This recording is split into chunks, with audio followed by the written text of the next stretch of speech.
Aujourd'hui, les jeunes journalistes du club presse du collège Hippolyte Fouque de Sainte-Suzanne vous proposent des images de leur reportage intitulé « Amélie footballeuse ». Reportage paru dans le quotidien des jeunes début avril 2009. Amélie Burter a 16 ans. Elle fait partie du FFB, nom du club de football féminin de Bagatelle. Comment as-tu commencé cette activité ? En fin de compte, le foot avant je savais pas du tout c'était quoi. Après comme j'ai vu mon cousin commencer, j'ai voulu faire aussi comme ça. Et après je trouve que c'était chouette et tout, j'ai continué.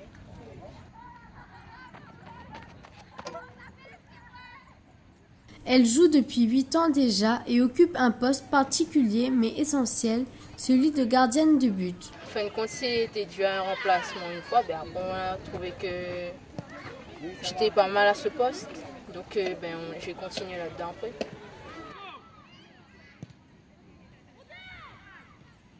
Amélie aime ce sport qu'elle a découvert par hasard parce qu'il lui permet de s'évader et d'avoir des sensations extrêmes.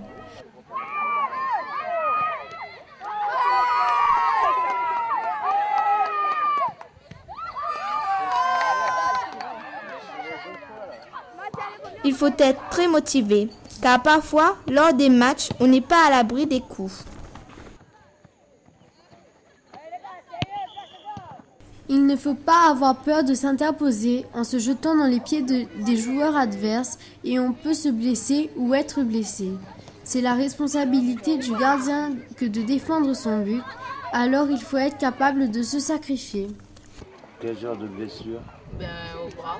En fin de compte, quand je vais prendre le ballon, j'arrive à prendre, mais après la fiole de frapper dans le ballon, je gagne dans le bras.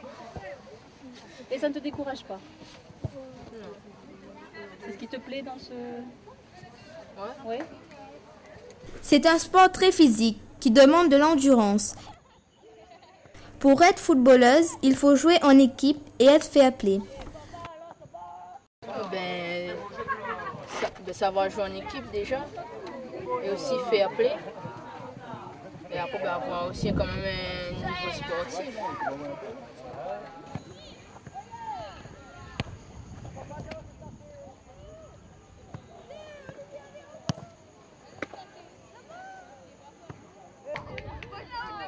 Avant de jouer dans une équipe féminine, Amélie jouait dans une équipe mixte.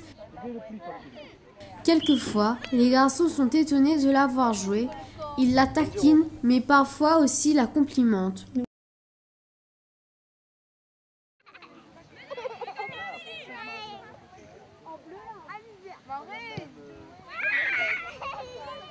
L'entraînement, c'est les mêmes. C'est-à-dire qu'on peut faire aussi physique, technique, mais seulement à des degrés moindres. C'est-à-dire, exemple, on ne va pas forcer les filles contrairement aux garçons. Au niveau physiologique, ce n'est pas la même chose. Au niveau physique aussi, ce n'est pas la même chose. Donc, on fait très, très attention à ça. L'entraînement nécessite-t-il un matériel spécifique? Oui, sans matériel, on ne peut pas faire progresser les filles, hein, que ce soit les filles ou les garçons. On a d'ailleurs, on a des plots, on a des cônes, on a aussi un chrono, on prend l'heure, on gère le temps. On arrive quand même à mettre tout ça en place de façon à ce qu'il n'y a pas de dérapage, on ne fait pas de surplus et de moins non plus. Mais vraiment gérer de façon à ce que l'entraînement pendant ces 1 heure de temps et demi, on puisse quand même travailler ce qu'on a mis en place. Donc on reprend l'hydro comme il faut. C'est vrai, de l'autre côté là-bas, chaque fois le ballon, on a il a agi, c'est-à-dire aller sur le côté, reste pas fermé. Au moins comme on a l'espace pour le camarade dans le ballon et puis dans le dos tout ça. Okay? Au moins nous arrivons quand même à jouer dans l'espace, hein, et on l'a agi. Ensuite, Johanna, qu'on monte, on descend un peu. On monte mais on descend un peu.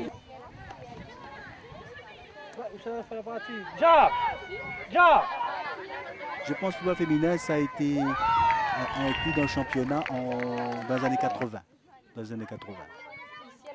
Oui, ici à La Réunion.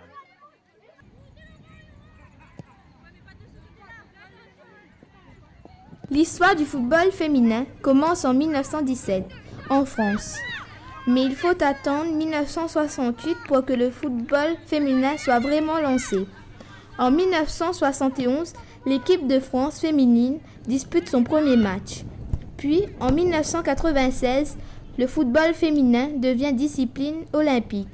À La Réunion, le football féminin apparaît dans les années 80.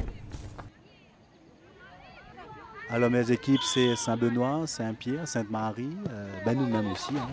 Faut pas oublier que ça fait quand même depuis dans les années 80, mais pour la division féminine quand même. Donc avant, c'était entraîné par M. Sellerine Stéphane, qui s'occupe des moins de 18 ans à Bacatel. Donc voilà, et puis il y a d'autres équipes dans Jeanne d'Arc. Donc on a d'autres équipes qui arrivent, qui sont là, Saint-Joseph aussi, il y a une bonne équipe aussi. Donc plus ou moins, quand on a des moyens, on peut quand même faire des bonnes équipes féminines. Quand tu joues sur le terrain comme ça? Je sais pas, je m'amuse beaucoup. C'est une façon de s'évader aussi. D'accord, donc tu recherches l'évasion et quoi d'autre encore dans le foot? L'extrême. L'extrême? Qu'est-ce qu'il y a d'extrême dans le foot? Je sais pas.